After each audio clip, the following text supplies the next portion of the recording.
Cricket மேட்சுக்கு வணக்கம். IPL உடைய இறுதிப் போட்டி இவ்வளோ நாள் நம்மளை என்டர்டைன்மெண்ட் பண்ணிட்டு இருந்த ஐபிஎல் நாளைக்கு கூட முடிய போகுதுங்கிறது வருத்தமான ஒரு விஷயங்க. தனலட்சுமி வண்டி எடு அப்படிங்கிற மாதிரி கில்லி படத்தில் மீம் இருக்கு இல்லையா? ஸோ அந்த மாதிரி தான் இவ்வளோ நாள் நம்ம மேட்ச் பார்த்துட்டு இருக்கோம். திடீர்னு இன்னும் 2 நாள் போனால் நைட்டு மேட்ச் இல்லையே அப்படிங்கிற மாதிரி வருத்தமாக இருக்கும். கவலைப்பட வேண்டாம், ஐசிசி டோர்னமெண்ட் வருது அப்படின்னா கூட ஐபிஎல் உடைய அந்த சுவையை அது கொண்டு வருவானுங்கிறது கொஞ்சம் கஷ்டமான ஒரு விஷயம் தான். சரி, ஓகே. ஆனால் முடிய போகிற மேட்ச் பிக் மேட்சாக முடிய போகுதுங்கிறது தான் ரொம்ப ரொம்ப ஒரு சூப்பரான ஒரு விஷயம் நான் சொல்வேன். இந்த சீசனில், அதாவது ஐபிஎல் ஆக்ஷன் ஸ்டார்ட் பண்ண டைம்ல இப்போ வரைக்குமே இந்த 2 டீம் கிட்ட ஏதோ ஒரு விஷயம் இருந்துகிட்டே இருக்கு. அதாவது அக்ஷனுடைய ஸ்ட்ராட்டஜியே கொஞ்சம் டிஃபரெண்டா இருந்துச்சு. ஒரு பிளேயருக்கு 20 கோடி 24 கோடின்ட்டு என்னடா டே இவ்வளவு பட்ஜெட் செலவு பண்றீங்களே அப்படின்னு தோணுச்சு. ஆனா அந்த 2 பிக் மேட்ச் பிளேயர்ஸ் தான் அவங்களை காப்பாத்தி இவ்வளவு தூரம் கொண்டு வந்திருக்காங்க அப்படின்னு நான் சொல்வேன். மிச்சல் ஸ்டார்க் இந்த சீசனுடைய ஸ்டார்டிங்ல அவ்வளவு பிரமாதமா பண்ணல அப்படின்னா கூட வழக்கம் போல ஒரு 6 மேட்சுக்கு அப்புறம் மனுஷன் வேற மாதிரி போட்டாருங்க. ஸோ இந்த பக்கம் கேப்டன் பேட் கமின்ஸ் அவருடைய காலம் இறங்கி கலக்கடா கபிலா அப்படிங்கிற மாதிரி தான் சொல்லி ஆகணும். ஸோ ஜோதிடர்களும் அவர் தான் வின் பண்ணுவாங்கிற மாதிரி ப்ரெடிக்ட் பண்ணியிருக்காங்க. அது எப்படி நடக்கும், உண்மையாலுமே யார் வின் பண்ண போறான், கோப்பை கேகேஆருக்கா எஸ்ஆர்எச்சுக்கா, அதை தாண்டி இந்த வீடியோவில் உங்களுக்கு ஒரு சின்ன சர்ப்ரைஸும் இருக்கு. என்ன ஏது அப்படிங்கிற கம்ப்ளீட் டீடைலா இந்த வீடியோவில் பார்த்து தெரிஞ்சுக்கலாம். அதுக்கு முன்னாடி ஃபர்ஸ்ட் டைம் சேனலுக்கு வரீங்கன்னா மறக்காம சப்ஸ்கிரைப் பண்ணி சப்போர்ட் பண்ணுங்க. அப்பதான் அப்டேட் எல்லாமே எங்களை வந்து சேரும். சரி வாங்க வீடியோக்குள்ள போலாம். சரி, okay. Shreyas Iyer versus Pat Cummins, KKR versus SRH மகுடம் சூட போறது யாரு?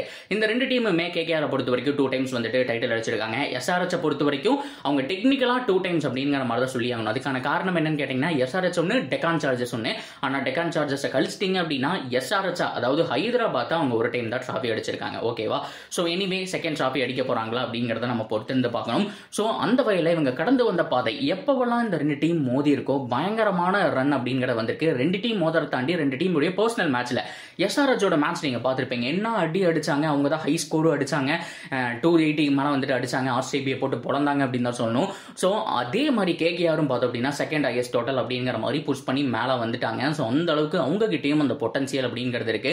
உண்மையாலுமே கௌதம் கம்பீருக்கு கீழே இந்த கேகேஆர் உண்மையாலுமே டிஃபரெண்டா இருக்குங்க. சுனில் நரேனெல்லாம் வேற லெவல்ல யூஸ் பண்ணி இன்னைக்கு ஒன் ஆஃப் த பெஸ்ட் டீமா இருக்காங்க. அதை தொடர்ந்து எஸ்ஆர்எச்சும் பார்த்தோம் அப்படின்னா செம்ம டீம். இது கேப்டன் பேட் கமின்ஸோட இறங்க. என்ன ஒரு மனுஷன் பாக்குறதுக்கு வந்துட்டு சைலண்டா இருக்காரு. பட் இருந்தாலும் மற்ற கிரௌட் எல்லாம் சைலண்ட் பண்ணிட்டு போயிடாரு. கண்டிப்பா இவர்கிட்ட ஏதோ ஒரு விஷயம் இருக்கு, இவனுக்கு இங்கே மச்சம் இருக்கு அப்படிங்கிற மாதிரி தான் பேசிட்டு இருக்காங்க. ஸோ அதை பத்தி நம்ம பின்னாடி வருவோம். ஆனா அதுக்கு முன்னாடி பாத்தீங்க அப்படின்னா ஒரே அட்டம்ப்ட்ல ஐசிசி டெஸ்ட் சாம்பியன்ஷிப் அடிச்சாரு, ஒரே அட்டம்ப்ட்ல வேர்ல்ட் கப் அடிச்சாரு, சிங்கிள் அட்டம்ப்ட்ல எஸ்ஆர்எச் ஃபைனல் வரைக்கும் கொண்டு வந்துட்டாரு.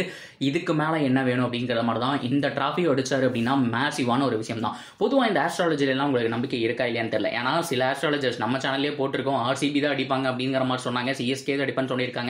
ஆனா சில பேர் ஆரம்பத்திலே எஸ்ஆர்எச் சொல்லியிருக்காங்க, அதையும் நம்ம சேனல்லே போட்டிருக்கோம்.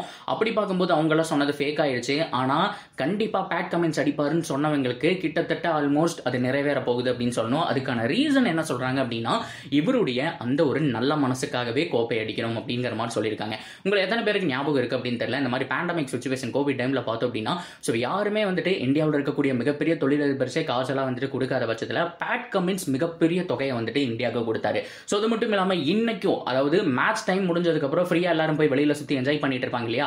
ஆனா பேட் கமின்ஸ் ஸ்கூலுக்கு போயிருக்காரு, ஏகப்பட்ட பசங்களை மீட் பண்ணிருக்காரு, அவங்க கூட டைம் ஸ்பெண்ட் பண்ணி பவுலிங் பண்ணது மட்டும் இல்லாம தேவையான அமௌண்ட்டையும் கொடுத்து உதவி இருக்காரு அப்படின்னு சொன்னோம். இந்த மாதிரி சைலண்டா நல்ல காரியங்கள் நிறைய பண்ணிட்டு இருக்காங்க.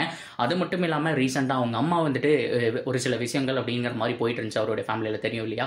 ஸோ அது மட்டும் இல்லாம அவங்க அம்மாவுக்கு சில ப்ராமிஸ் பண்ணியிருக்காரு, இந்த உலகத்தில் இருக்கக்கூடிய எல்லாத்தையுமே நான் சாதிப்பேன் அப்படிங்கிற மாதிரி. அங்க ஆரம்பிச்சதுங்க அவருடைய நேரம். அவங்க அம்மா ஹெல்ப் பண்றாங்களான்னு தெரியல, ஸோ காடுடைய பிளஸிங்ஸ் இருக்கான்னு தெரியல, அங்க ஆரம்பிச்சாரு. தொடர்ந்து எந்த ஒரு ஆட்டிடியூடும் காமிக்காக ஒரு இந்தியன் கிரௌட கூட சைலன்ஸ் பண்ணுவேன் அப்படிங்கிற மாதிரி சொன்னாரு. பட் இருந்தாலும் பெரிய ஆட்டிடியூட்ல எதுவும் காமிக்கலைங்க. விராட்டோடைய விக்கெட் எடுத்துட்டு அவர் பாட்டு கம்முன்னு போயிட்டாரு.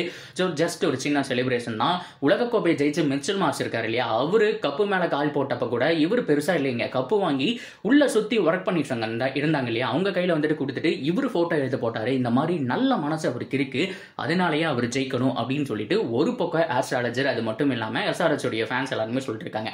இன்னொரு பக்கம் கௌதம் கம்பீருடைய கோச்சிங், என்ன ஒரு கோச், என்ன ஒரு டீமுங்க. கண்டிப்பா இந்த டீமுக்கு ஏதோ ஒரு பொட்டன்சியல் இருக்கு. ஆல்ரெடி ஜெயிச்ச ஃபர்ஸ்ட் டீம் ஃபைனல் போயிட்டாங்க, நிறைய டைம் எடுத்திருப்பாங்க, அவங்க கிட்ட மிகப்பெரிய பொட்டன்சியல் இருக்கு. இதனாலேயே கேகேஆர் தான் ஜெயிக்கணும்னு சொல்லிட்டு இருக்காங்க. சரி, ஓகே. இந்த ஆஸ்ட்ராலஜியில ஒரு பக்கம் இருந்தாலும் நம்ம டெக்னிக்கல் அனாலிசிஸ் பார்ப்போம் இல்லையா? ஸோ அந்த வகையில் யாருக்கு கண்டிப்பாக ஜெயிக்க போகிறாங்க அப்படிங்கிறத பார்க்கலாம். ஸோ ஃபர்ஸ்ட் ஆஃப் ஆல் முதல் மேட்ச் வந்துட்டு அகமதாபாத்தில் நடந்துச்சு. ஐ மீன் நான் எதை சொல்கிறேன் அப்படின்னா குவாலிஃபயர் 1ல் எஸ்ஆர்எச் தோத்தாங்க இல்லையா. ஸோ அதை பொறுத்த வரைக்கும் ஸ்பின்னர்ஸை யூஸ் பண்ணியிருந்தா கண்டிப்பாக ஜெயிச்சிருக்கலாம். போன மேட்சை ஸ்பின்னர்ஸை யூஸ் பண்ணி தான் ஜெயிச்சாங்க. அபிஷேக் சர்மா அண்ட் ஷபாஸ் அகமது பெரிய ஸ்பின்னர்ஸ் அவங்க கிடையாது. இவங்க 2 பேர் தான். ஆனால் செம்மையாக யூஸ் பண்ணி மிடில் ஓவர்ஸில் 65க்கு 1 தான் இருந்தாங்க ஆர்ஆர். கண்டிப்பாக ஜெயிக்க வேண்டிய மேட்ச். ஆனால் ஸ்பின்னர்ஸை யூஸ் பண்ணி கிட்டத்தட்ட ஒரு 8 ஓவர் பேட் கமின்ஸ் உருட்டிட்டாருங்க. 16வது ஓவரே 17வது ஓவரே தைரியமாக ஸ்பின்னருக்கு கொடுக்குற அளவுக்கு பார்த்தோம் அப்படின்னா சேப்பாக்கில் ஸ்பின்னை போட்டு உருட்டிட்டாங்க. சேப்பாக்னாலே ஸ்பின் தானே. ஆனால் இது அகமதாபாத்தில் பண்ணியிருக்கணும். கேகேஆருக்கு எதிராக வந்துட்டு அதை பண்ணியிருந்தாங்க அப்படிங்கிற பட்சத்தில் அந்த மேட்சை எஸ்ஆர்எச் வின் பண்ணியிருக்கலாம். அதை பண்ணல. ஆனால் எகைன் சேப்பாக் வந்திருக்காங்க. இந்த கண்டிஷன் கண்டிப்பாக சேப்பாக்கில் இப்போ ரீசனாக கேகேஆர் ஆட கிடையாது. ஸோ அவங்க லாஸ்ட்டாக சென்னை கூட விளையாண்டது தான். இப்போ டைரெக்டாக சேப்பாக்கில் வெயிட் பண்ணிட்டு இருக்காங்க. ஆனால் இந்த ட்ராக்ல ஒரு கேம் ஆடி இருக்காங்க அப்படிங்கிறதுனால பார்த்தோம் அப்படின்னா அவங்களுக்கு லிட்டில் பிட் அட்வான்டேஜ் அப்படிங்கிற மாதிரி நான் சொல்லுவேன். எஸ்ஆர்எச்சை பொறுத்த வரைக்கும் ஃப்ரீ ஃப்ளோயிங்கில் இருக்காங்க. இப்போ கேகேஆருக்கு பெரிய ரெஸ்ட் இருக்குது. ஆனால் எஸ்ஆர்எச்சை பொறுத்த வரைக்கும் முந்தானேத்து விளையாண்டு இன்னைக்கு மேட்ச் விளாட்ற மாதிரி தான் இருக்கும். ஐ மீன் ஃபைனல் டே நீங்கள் சண்டே பார்த்தீங்க அப்படின்னா முந்தானேத்து தான் விளாண்டு அப்படிங்கிற மாதிரி தான் இருக்கும். ட்ராக் பெருசாக வந்துட்டு மாற்றம் இருக்காது. ஸோ மிடில் ஓவரில் எகெயின் அபிஷேக் சர்மா ஷபாஸ் அகமது வருவாங்க. அதுக்குள்ளே சுனில் நரேன் பவர் பிளேவை மேக்ஸிமைஸ் பண்ணிட்டார் அப்படின்னா கேகேஆருக்கு நல்ல சான்ஸ் இருக்குது. ஹை டோட்டலை போட சேஸ் பண்ணும்போது நல்ல சான்ஸ் இருக்குது. ஸோ ஓவராலாக கேகேஆர் என்ன பண்ணணும், எஸ்ஆர்எஸ் என்ன பண்ணணும் அப்படின்னு கேட்டிங்கன்னா கேகேஆரை பொறுத்த வரைக்கும் ஆல்ரெடி அவங்க ஆடிட்டு இருக்க டெம்ப்ளேட்டை மாற்றாம ஆடணும். அண்ட் மறக்கக்கூடாது இவங்க கிட்ட இருக்க ஸ்பின்னர் கிட்டத்தட்ட ஒரு பார்ட் டைம் ஸ்பின்னர் மாதிரி தான். ஆனால் அந்த பக்கம் சுனில் நரேன் அண்ட் வருண் சக்கரவர்த்தி குவாலிட்டி ஸ்பின்னர் வச்சிருக்காங்க. ஸோ கண்டிப்பாக இது ஸ்பின்னர்ஸுக்கான பேட்டில் தான். ஆனால் என்ன பொறுத்த வரைக்கும் ஸ்பின்னர்ஸ் உடைய அட்வான்டேஜ் லைட்டாக எஸ்ஆர்எச்சை விட கேகேஆர் பக்கம் இருக்கு.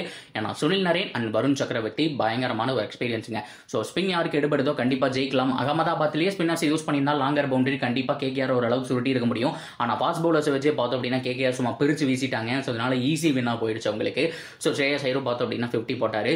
ஸோ எனிவே இந்த மேட்ச் ரொம்ப குரூசியலான மேட்ச் அப்படிங்கிறதுனால பார்த்தோம் அப்படின்னா ஏகப்பட்ட பிளான்ஸோட வருவாங்க.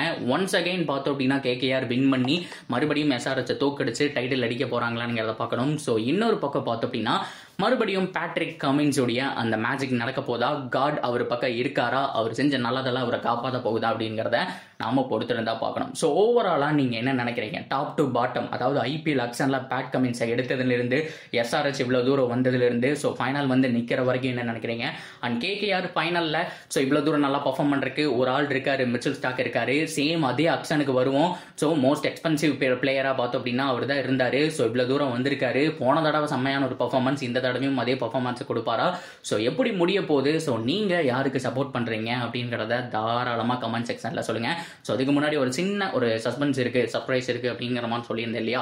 ஸோ பெருசா எதுவும் கிடையாது. இன்னொரு சேனல் ஓப்பன் பண்ணியிருக்கோம். அதாவது Hollywood movie review channel. Hello Hollywood அப்படிங்கிறதா நேம். நீங்க ஸ்கிரீன்ல பாக்குறீங்க இல்லையா? ஸோ இதுதான் ஜஸ்ட் நீங்க சர்ச் பண்ணீங்க அப்படின்னா ஸோ கண்டிப்பா ஃபர்ஸ்ட் பேஜ்ல ஒரு வீடியோ அப்படிங்கிற போட்டிருக்கோம். சப்போஸ் உங்களுக்கு பிடிச்சது, நீங்க ஒரு ஹாலிவுட் ஃபேனா இருக்கீங்க, இல்ல உங்க நண்பர்கள் பாக்குறாங்க அப்படின்னா நீங்களும் சப்ஸ்கிரைப் பண்ணிக்கிட்டு நண்பர்களுக்கும் ஷேர் பண்ணி விடுங்க. பிடிச்சிருந்தா மட்டும் பண்ணுங்க. ஸோ அது மட்டும் இல்லாமல் லிங்க் எல்லாம் ப்ரொவைட் பண்ணலாம் தான் இருந்தேன். பட் இருந்தாலும் சில பல இஷ்யூஸ் வரும் அப்படிங்கிறதுனால நான் லிங்க் எங்கேயுமே போஸ்ட் பண்ணல. ஸோ நீங்க சர்ச் பண்ணி பாருங்க. ஸோ யூடியூப்ல போய் ஜஸ்ட் நான் சர்ச் பண்ற இந்த நேம் இருக்கு இல்லையா? ஸோ இது அப்படியே போட்டீங்கனாலே ஃபர்ஸ்ட் பேஜ்ல நம்மளுடைய சேனல் நேம் தான் வரும். ஸோ பிடிச்சிருந்தா மட்டும் சப்ஸ்கிரைப் பண்ணி சப்போர்ட் பண்ணுங்க. ஸோ அதே மாதிரி இவ்வளவு தூரம் நம்ம ஃபைனல் வரைக்கும் வந்தாச்சு. ஸோ இந்த ஐபிஎல் உடைய ஃபேவரட் மூமெண்ட் என்ன அப்படிங்கிறத நம்ம சேனல் கமெண்ட் செக்ஷன்லையும் சொல்லுங்க. அண்ட் தொடர்ந்து அப்டேட்டுக்கு நம்ம சேனலோட இணைஞ்சிருங்க. மறக்காம சப்ஸ்கிரைப் பண்ணி சப்போர்ட் பண்ணுங்க.